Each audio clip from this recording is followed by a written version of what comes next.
pessoal, que alegria, que satisfação de estar aqui com você. É muito bom cultuarmos a nosso Deus. E é bom que você esteja junto comigo e nós juntos possamos elevar um culto de adoração ao nosso Deus. Essa semana tivemos uma entrevista com um médico psiquiatra e ele falou uma coisa muito importante. Ele disse assim: quando nós nos preocupamos demais com o futuro, isso gera ansiedade em nossas vidas. Quando nós nos preocupamos demais com o passado, isso gera depressão. Por isso, agora não pense no futuro, não se preocupe com o que está por vir e nós nem mesmo sabemos. Não se preocupe com o que já passou, mas aproveite esse momento tão especial, onde eu e você queremos cultuar juntos ao nosso Deus. Lembro de um texto de Apocalipse 4 e quero, se você puder acompanhar comigo, ler conosco. Apocalipse 4, versículos 6 a 11. Diz assim: diante do trono também havia algo parecido com um mar de vidro, claro como cristal. No meio e ao redor do trono havia 4 seres viventes cheios de olhos, na frente e atrás.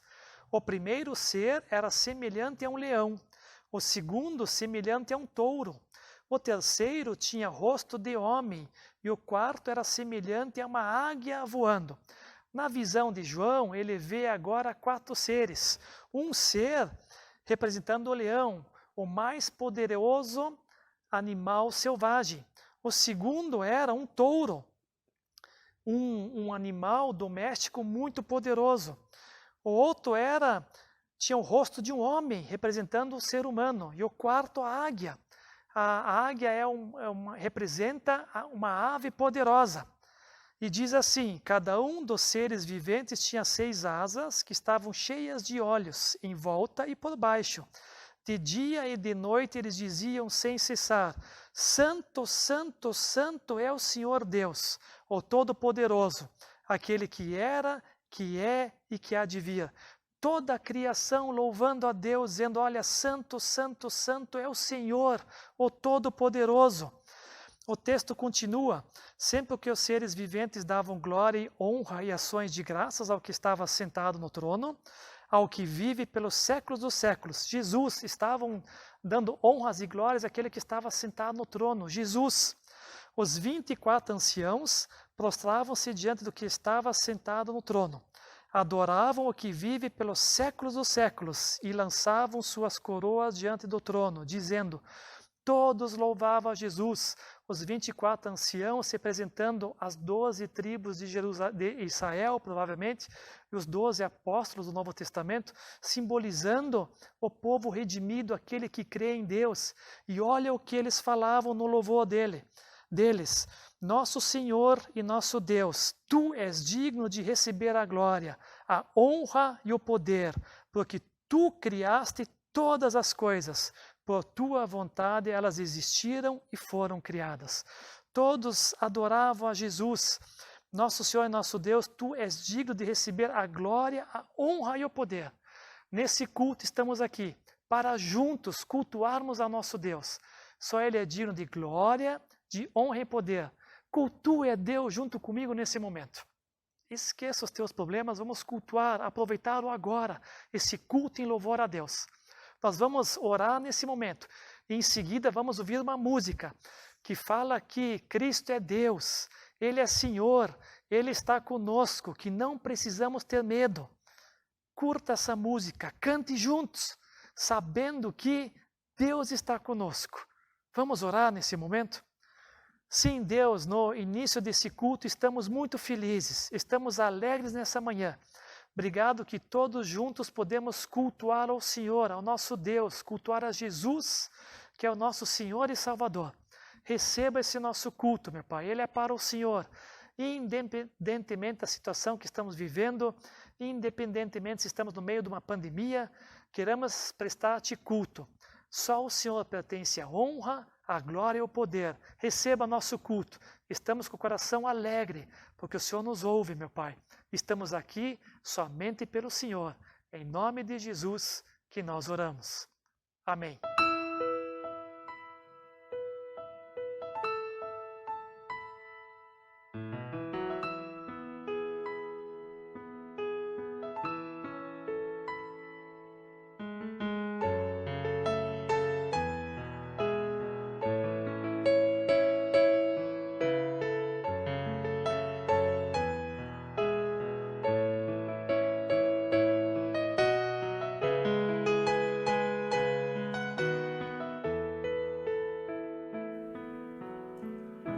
Santo, Santo, eu me prostro a ti, meu Senhor e Rei. Aleluia, tu vieste aqui renovar meu ser.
Santo, Santo, ninguém é igual a ti. Santo, Santo, Santo, poderoso. Santo, Santo, Ninguém é igual Santo, a Santo, ti. ninguém é igual a ti.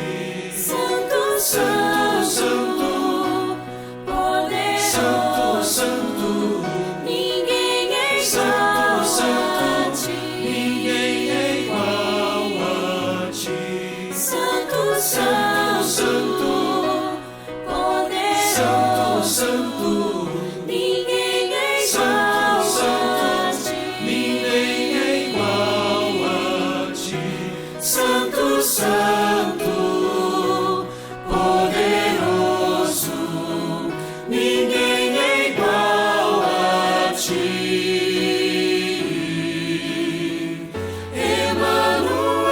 Emanuel, meu Jesus, nunca me deixa só. Senhor e Rei, cuidando estás de mim. Emanuel,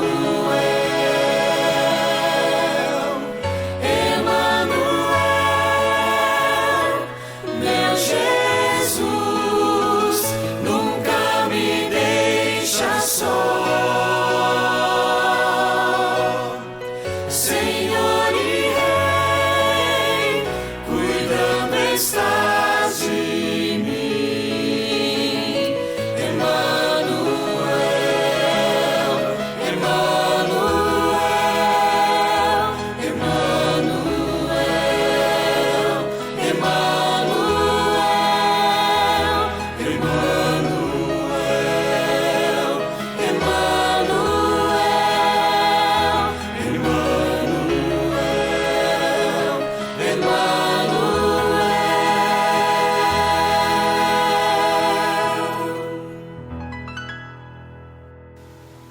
As músicas que eu pensei em em colocar nesse domingo.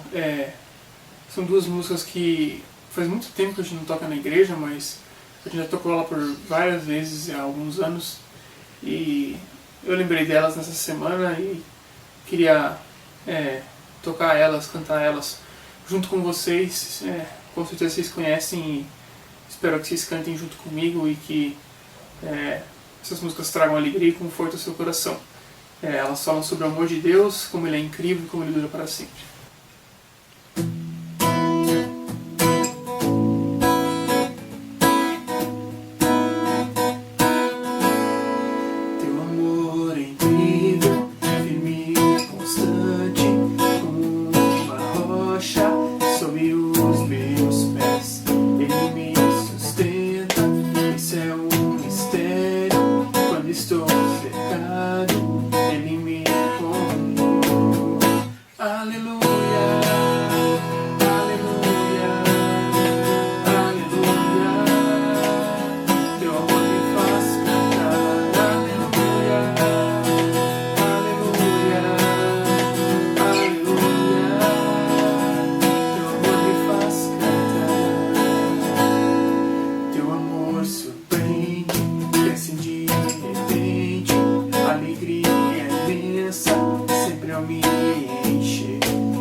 é hora da história.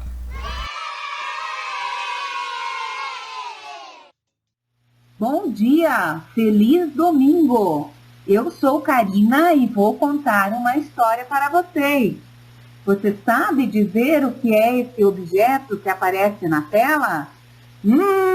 Será que lembra alguma coisa? Vou dar uma dica. Utiliza muitos fios. Aposto que os avós sabem dizer o que é. Isso mesmo, é um tear ou roca.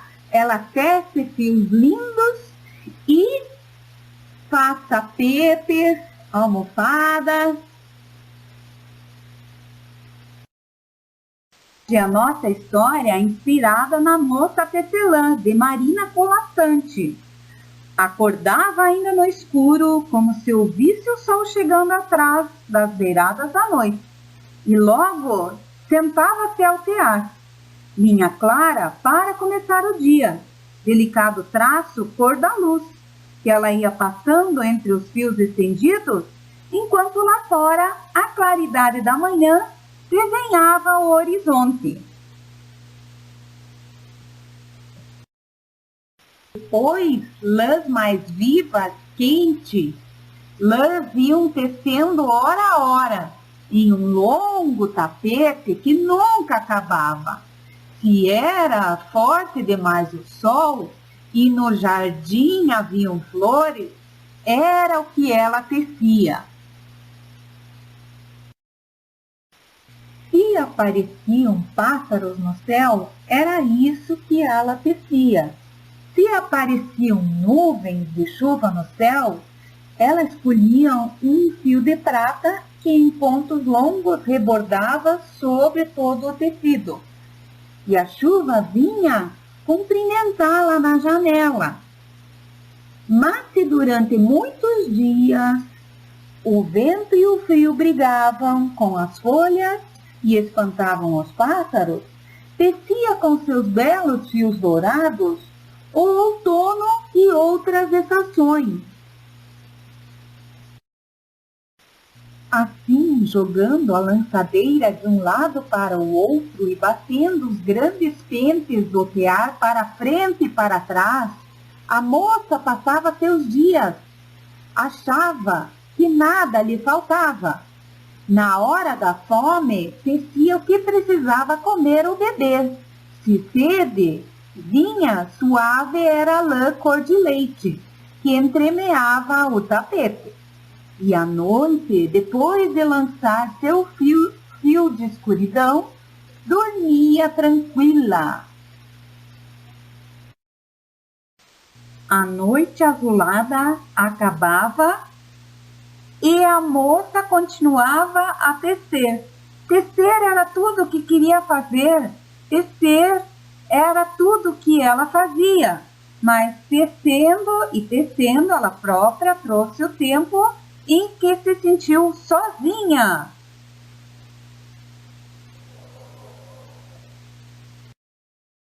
Pela primeira vez, pensou em não mais ficar sozinha, e sim ter uma família.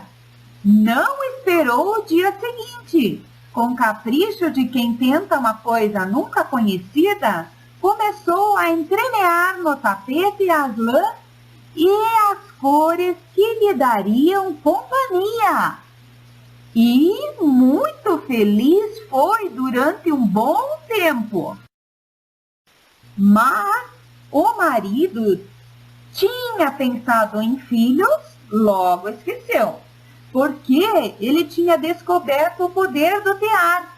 Em nada mais pensou a não ser nas coisas que o tear poderia lhe dar. Uau, uma casa melhor é necessária. E ela achou justo, porque agora eram em dois. Então ele exigiu que ela escolhesse as mais belas lãs, cor de tijolo, fios verdes para os batentes e pressa para a casa logo acontecer. Mas pronta a casa já não pareceu suficiente. Para que ter a casa, se podemos ter um palácio? sem querer resposta imediatamente, ordenou que fosse de pedra com arremates em prata. Dias e dias, semanas, meses, trabalhou a moça tecendo tetos e portas, pátios, escadas, salas e poços. A neve caía lá fora e ela não tinha tempo de chamar o sol. A noite chegava e ela não tinha tempo para arrematar o dia. Tecia e entristecia, enquanto sem parar batiam os pentes acompanhando o ritmo da lançadeira. Afinal, o palácio ficou pronto e, entre tantos cômodos, o marido escolheu para ela e o seu tear o mais alto quarto da mais alta torre. É para que ninguém saiba do tapete, ele disse. E antes de trancar a porta, a chave advertiu: faltam as estrebarias e não esqueça dos cavalos. Sem descanso, tecia a mulher os caprichos do marido, enchendo o palácio de luxos. Cofres, moedas, sala de criados. Tecer era tudo que fazia. Tecer era tudo que ela queria fazer. E tecendo, ela trouxe o tempo, ao tempo sua tristeza era muito maior do que o palácio com todos aqueles tesouros. E pela primeira vez pensou em como seria bom estar sozinha de novo. Só esperou anoitecer. Levantou-se enquanto o marido dormia, sonhando com novas exigências. E descalça para não fazer barulho, subiu a longa escada da torre, sentou-se no teatro. Desta vez não precisou escolher linha nenhuma. Segurou a lançadeira ao contrário e, jogando-a veloz de um lado para o outro, começou a desfazer seu tecido. Desteceu os cavalos, as carruagens, as estrebarias, os jardins. Depois desteceu os criados, o palácio e todas as maravilhas que lá existiam. E novamente se viu na sua casa pequena e sorriu para o jardim além da janela. Agora, mais tranquila ela estava. Refletiu muito sobre a sua função de tecelã. E assim acabou encontrando uma Bíblia que há tempos estava empoeirada. Descobriu um Deus que tudo dominava. E de um jeito especial, tudo que ela fazia para a natureza já não precisava mais fazer. Então começou a olhar a sua vila, à sua volta. Assim, seu marido, que foi restaurado, e agora, em uma família de 4 pessoas, aprenderam a linda função de tear. Agora todos teciam roupas para quem precisava, comida para quem estava com fome, e desconfio até que as máscaras para o coronavírus eles fizeram. E a moça tecelã gostava muito de uma passagem da Bíblia em Salmo 139, dos versículos 13 a 16. Tu criaste o íntimo do meu ser e me tecestes no ventre de minha mãe. Eu te louvo porque me fizeste de modo especial e admirável. Tuas obras são maravilhosas. Disso tenho plena certeza. Meus ossos não estavam escondidos de ti quando em secreto fui formado e entretecido como nas profundezas da terra. Os teus olhos viram o meu embrião. Todos os dias determinados para mim foram escritos no teu livro antes de qualquer deles existir. Não é maravilhoso? Agora eu vou desafiar vocês. Muitas avós são craques em tecer. Elas bordam, tricotam, costuram, embelezam as casas, aquecem e cuidam das pessoas que vivem ao seu redor. E você vai tecer o que hoje? Depois de ter realizado o seu trabalho, podemos fazer uma exposição lá na igreja. O que vocês acham? Olá, irmãos. Tudo bem com vocês? Bem, eu estou aqui para trazer a nossa mensagem, a nossa reflexão dessa semana. E eu gostaria que você prestasse muita atenção nela, porque independente do seu pensamento, independente da sua idade, independente daquilo que você crê, enfim, essa mensagem ela deve falar a todos. O tema da mensagem é a brevidade da vida. Nós estamos vivendo um tempo que ele é cercado de incertezas e nós não sabemos o que vai acontecer no dia de amanhã. O dia de amanhã é uma grande incógnita. E dentro desse contexto surgem então dilemas existenciais. Por que nós estamos enfrentando tudo isso como humanidade? Qual o sentido dessa vida? Por que eu estou aqui nesse mundo? Qual é a minha missão nesse mundo? Para onde eu vou quando eu morrer? E todos esses dilemas, eles existem porque nós somos seres finitos. Isso é, nós iremos um dia nos encontrarmos com a morte. A morte é uma das poucas certezas que nós temos nessa vida. E essa finitude faz então com que nós, como seres humanos, busquemos em meio a essa brevidade de vida um sentido e também um significado para a nossa existência. Algumas pessoas buscam essas realizações através de projetos pessoais, como uma carreira bem-sucedida, como estabilidade financeira, constituição, de um patrimônio e etc. Outros vão atribuir o sentido da sua existência em viver em função de uma outra pessoa. Há também aqueles que utilizam-se da sua vida para viver em função de uma vocação religiosa ou de uma crença religiosa. E há também aqueles ainda que estão à procura de um sentido para sua existência, não encontraram ainda um sentido para a sua existência. Então o intuito dessa mensagem é a gente analisar um texto sapiencial, das Escrituras, e ver o que o homem mais sábio do Antigo Testamento pode nos ensinar então sobre a brevidade da vida. Para isso eu quero analisar com os irmãos os 2 últimos capítulos do livro de Eclesiastes, e para tal análise, como a gente sempre faz, a gente precisa entrar um pouquinho antes no contexto do texto. O livro de Eclesiastes vem de uma palavra grega que significa... A palavra grega é Eclesiastes e ela vem também do hebraico, que significa Kohelet. E essa palavra Kohelet, que vem do hebraico, significa orador. Então está se referindo a alguém que está falando para uma assembleia de pessoas. Esse é o significado da palavra Eclesiastes. O autor de Eclesiastes provavelmente foi Salomão e vai ser datado entre 940 e 931 a.C.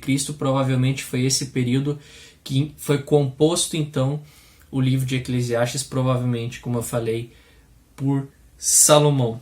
Qual que é o contexto? O autor aqui ele está se dirigindo a pessoas privilegiadas, pessoas cultas, pessoas que eram detentoras do poder, de dinheiro e da inteligência de seu tempo. E é dentro desse contexto, então, que o autor vai se dirigir a esse auditório, falando sobre a vulnerabilidade das riquezas, que esse mundo, em última análise, ele é um mundo passageiro e que essas coisas não trazem significado para a existência. Ele vai questionar, inclusive, as pessoas que buscam o sentido da sua existência através dessas coisas. E aí então nós entramos no nosso texto, que é o texto de Eclesiastes, e eu quero começar a partir do capítulo 11. Eclesiastes capítulo 11, quero ler do versículo 1 até o versículo 6, a primeira parte, e eu quero falar com vocês agora sobre que a vida ela é incerta. A vida traz muitas incertezas. Então Eclesiastes capítulo 11, do versículo 1 ao 6, vai dizer o seguinte: empregue o seu dinheiro em bons negócios, e com o tempo você terá o seu lucro. Aplique-o em vários lugares e em negócios diferentes, porque você não sabe que crise poderá acontecer no mundo. Quando as nuvens ficam cheias, a chuva cai. Uma árvore pode cair em qualquer direção, mas no lugar em que cair, aí ficará. Quem fica esperando que o vento mude e que o tempo fique bom, nunca plantará e nem colherá nada. Deus faz todas as coisas. E, como você não pode entender como começa uma nova vida dentro da barriga de uma mulher, assim também não pode entender as coisas que Deus faz.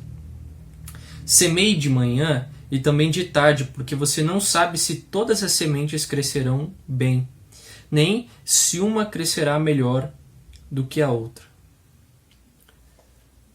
Repare que tudo que está descrito aqui, em Eclesiastes 11, 1 a 6, pode ser resumido em duas palavras: fé e ação. Os navios, eles não dependem de si mesmos. Nenhum acontecimento inesperado, porém, deve impedir que a vida seja vivida, que haja um entusiasmo pela vida.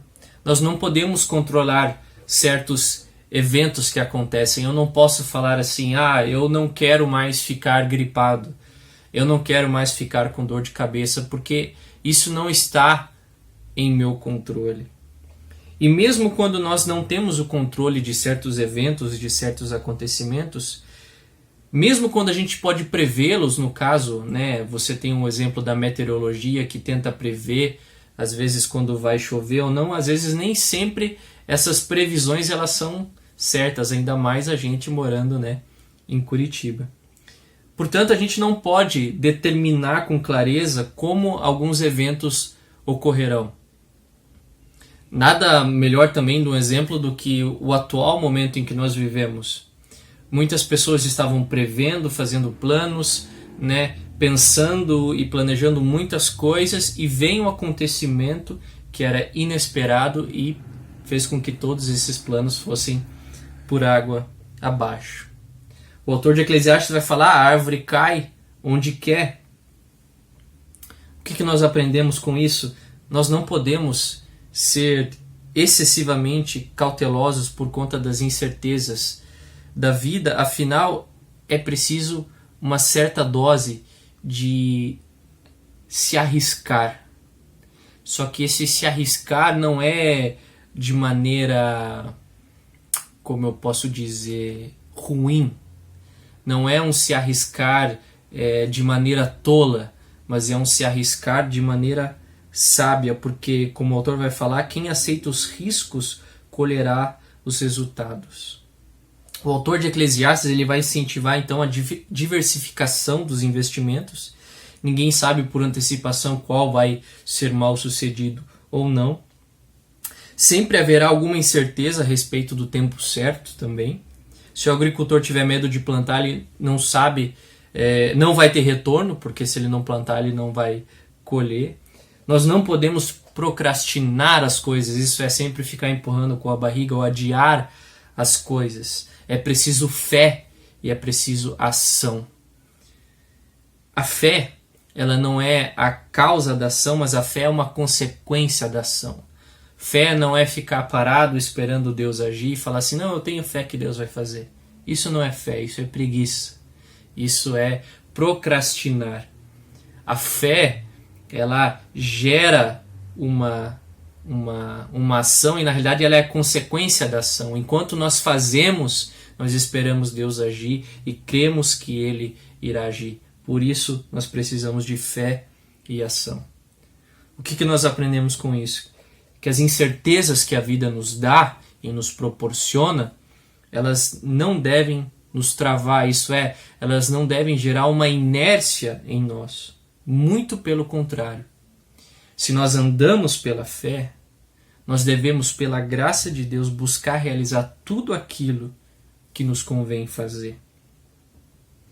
Por isso que diante das incertezas dessa vida, nós precisamos de uma fé ativa. A fé é o nosso combustível para as incertezas da vida. Quem não tem fé quando é pego de surpresa é como alguém solto num rio e sem alguma coisa a se apegar. A fé é um objeto onde nós nos apegamos e cremos nesses momentos de incerteza, nesses momentos onde nós parecemos que não temos o controle das coisas, nós precisamos nos apegar à nossa fé. A fé é o nosso combustível diante das incertezas da vida. Hebreus capítulo 11, versículo 1 vai dizer: a fé mostra a realidade daquilo que esperamos. Ela nos dá convicção de coisas que nós não vemos. Ou então 2 Coríntios capítulo 5, versículo 7, porque nós vivemos pela fé e não por aquilo o que nós vemos. Segunda coisa que nós aprendemos também é que a vida ela é breve. Eclesiastes capítulo 11, a partir do versículo 7, vou ler do versículo 7 até o capítulo 12, também versículo 7.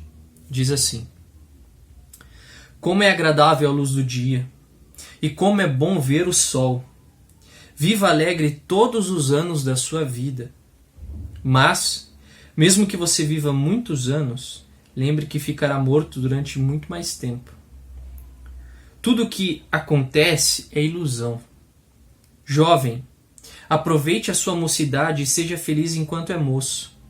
Faça tudo o que quiser e siga os desejos do seu coração, mas lembre de uma coisa: Deus o julgará por tudo o que você fizer.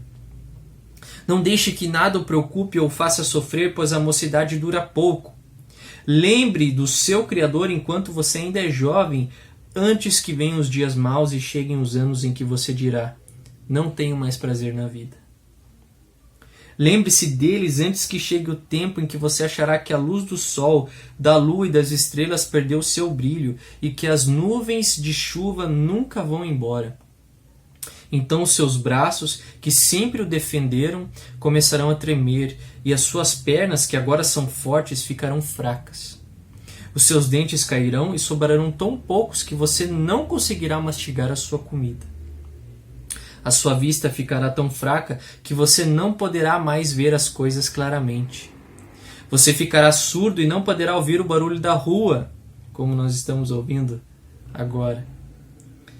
Você quase não conseguirá ouvir um moinho moendo ou a música tocando. E levantará cedo quando os passarinhos começam a cantar. Então você terá medo de lugares altos e até caminhar será perigoso. Os seus cabelos ficarão brancos e você perderá o gosto pelas coisas. Nós estaremos caminhando para o nosso último descanso. E, quando isso acontecer, haverá gente chorando por nossa causa nas ruas. A vida vai se acabar como uma lamparina de ouro que cai e quebra quando a sua corrente de prata se arrebenta, ou como um pote de barro se despedaça quando a corda do poço se parte. Então nosso corpo voltará para o pó da terra, de onde veio, e o nosso espírito voltará para Deus, que o deu. O autor de Eclesiastes, Salomão, ele continua uma série de lembretes no decorrer desse texto, e aqui ele vai colocar 10 lembretes que ele enfatiza. Lembre-se dos dias sombrios.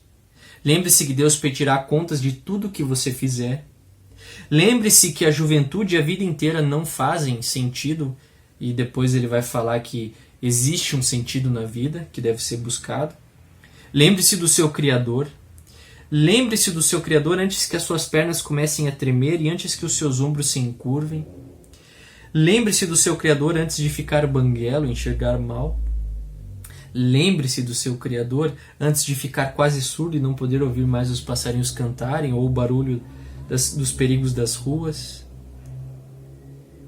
Lembre-se do seu Criador antes de você ter medo de cair.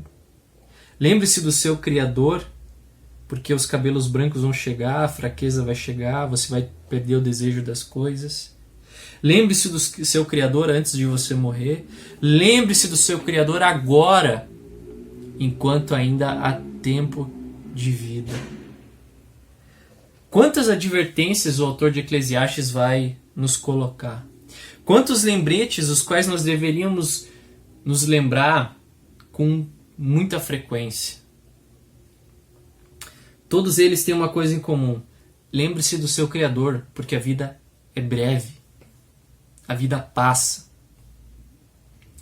Até ontem éramos crianças brincando, sem preocupações da vida. E passou. Passou tão rápido.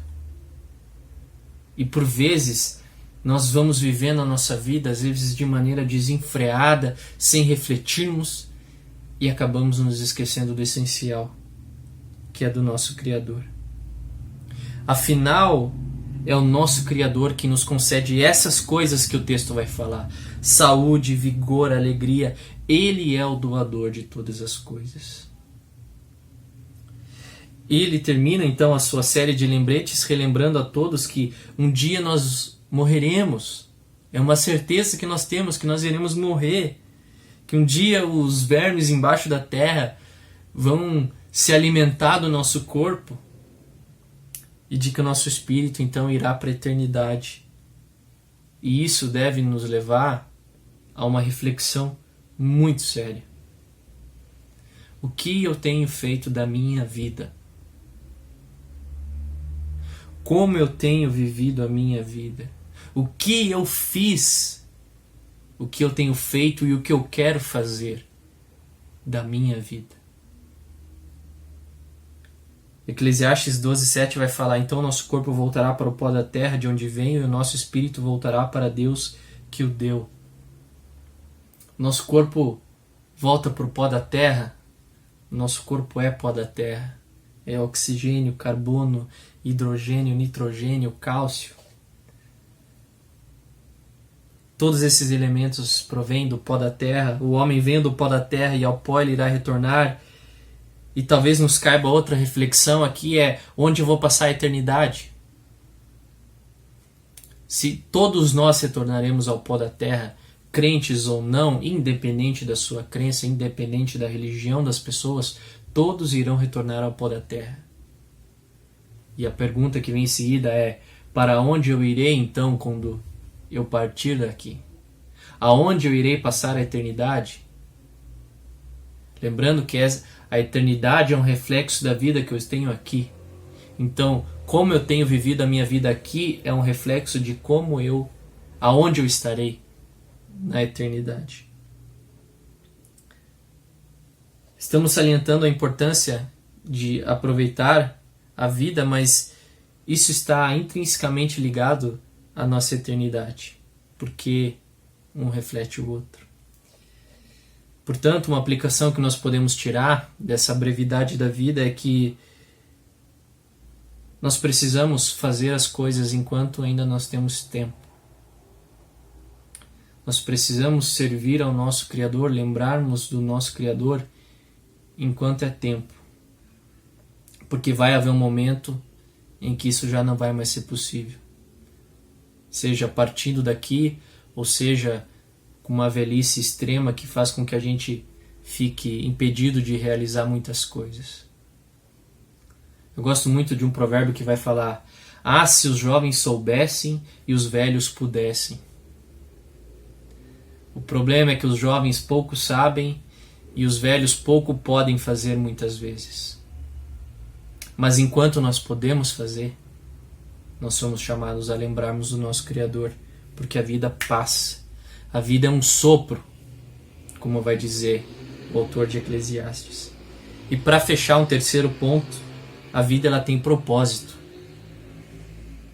A vida tem um propósito. Eclesiastes capítulo 12, versículo 8 ao 14 vai dizer: é ilusão, diz o sábio, tudo é ilusão. O sábio, usando o seu conhecimento, continuou a ensinar o povo o que sabia. Ele estudou, examinou e pôs em ordem muitos provérbios. Procurou usar palavras agradáveis e tudo o que escreveu é verdade. As palavras dos sábios são como pregos bem pregados, são como as varas pontudas que os pastores usam para guiar as suas ovelhas. Essas palavras foram dadas por Deus, o único pastor de todos nós. Filho, há mais uma coisa que quero dizer. Os livros sempre continuarão a ser escritos. Estudar demais cansa a mente. De tudo que foi dito, a conclusão é esta: tema a Deus e obedeça aos seus mandamentos, porque foi para isso que fomos criados. Nós teremos de prestar contas a Deus de tudo que fizermos e até daquilo que fizermos em segredo, seja o bem ou o mal. O autor ele termina o seu relato dando um segredo para uma vida bem-sucedida: temer a Deus. A vida do cristão é temer a Deus, é ser guiado pelos ensinamentos de Cristo, imitando, sendo dirigido pelo Espírito Santo de Deus que habita em nós, a partir do momento em que nós somos regenerados por Ele. O temor do Senhor é o princípio da sabedoria, vai dizer Provérbios 9:10. E isso deve nos levar a ter uma vida piedosa, entender que tudo provém de Deus, que Ele é soberano, que é Ele quem concede as boas coisas que nós recebemos nessa vida. Lembrando que temor não é ter medo. Temor é ter fé e confiança em Deus, confiar nele. Romanos 11:36 vai dizer: pois todas as coisas vêm dele, existem por meio dele e são para ele. A ele seja toda glória para sempre. Amém. Se todas as coisas vêm dele, existem por ele, por meio dele, a nossa identidade, o sentido dessa vida, o propósito, absolutamente tudo vem dele. Só em Deus nós encontramos essas coisas, porque Ele é tudo. Como o salmista vai dizer no Salmo 23, o Senhor é meu pastor e nada me faltará. Porque o Senhor é tudo. Então se você tem ao Senhor, você tem tudo, não te falta mais nada. O que podemos aplicar disso é que o mestre, no caso aqui o autor, Correlete, Salomão, lembra-nos de que num tempo futuro Deus vai julgar todas as coisas. E essa é a conclusão última de toda a sua procura pelo sentido da vida. O mestre nos aconselha então a temer a Deus e obedecer-lhe, e que a vida só encontra propósito, satisfação, beleza quando nós levamos em conta a Deus e a sua vontade observada. Para concluir, temos então 3 princípios que nós aprendemos com esse texto de Eclesiastes 11:12 sobre a brevidade da vida. A primeira é que diante das incertezas da vida é preciso ter fé. Que a fé é o nosso combustível quando tudo parece não ter raízes ou quando tudo ao nosso redor parece desestabilizar, se tornar instável. Quando todas essas coisas acontecem, nos apegamos em Deus, nos apegamos à nossa fé e sabemos que ela é o nosso combustível contra as incertezas dessa vida. Segundo princípio é que nós devemos aproveitar a vida lembrando que um dia nós estaremos face a face com Deus e que nós seremos julgados por tudo aquilo que nós fazemos na terra. Então, por mais que a vida seja curta, há um propósito por trás dessa vida. E esse é o terceiro princípio. A vida só encontra propósito, satisfação, sentido, beleza quando nós encontramos o Criador da vida. Só quem é o Criador sabe o porquê a sua criatura existe. Se você pega um artesão, ele vai criar um objeto, ele vai criar uma obra, ele vai criar uma arte, e só ele sabe cada centímetro da sua criação. Só ele sabe o propósito que ele criou aquele objeto. Assim é com Deus. Deus nos criou com um propósito. Ele sabe o porquê que nós estamos aqui. Ele sabe de todas as coisas que nós enfrentamos. Ele sabe de tudo que o mundo está enfrentando no meio dessa pandemia. Mas como nós aprendemos com o texto de hoje, nas incertezas é preciso fé. Que a vida é breve, mas ela deve ser vivida mediante o propósito do Criador dela, que é o nosso Senhor. Porque dele, por ele e para ele são todas as coisas. Quero te convidar a orar ainda. Senhor Jesus, no texto de hoje e em diversos outros textos que a Tua Escritura nos ensina, nós vemos que esse mundo foi criado com um propósito, que existe um sentido, que existe um porquê por trás da existência humana. Durante séculos, homens, mulheres, enfim, o ser humano buscou e tem buscado de maneira desenfreada, de maneira agonizante, um sentido à sua existência, um propósito à sua existência. E enquanto ele não encontrar o seu Criador, será uma busca em vão. Porque o real sentido da nossa existência, o real propósito da nossa existência está em Cristo. Então, essa vida que é breve, essa vida que passa rápido, essa vida que é um vapor, essa vida que é uma nuvem passageira, enquanto nós estivermos aqui, que nós tenhamos uma vida apegada nos princípios do Senhor, que nós temos uma vida que, mesmo essa vida sendo tão incerta, seja uma pessoa de fé, seja uma pessoa apegada aos princípios da Tua Palavra. Muito obrigado, Senhor, pela Tua Palavra, porque ela é viva e eficaz. Muito obrigado por essa mensagem que nos ensina o real sentido da nossa existência, que é estar em Deus e viver através da Sua Palavra. Em Teu nome, Jesus, que nós oramos. Amém.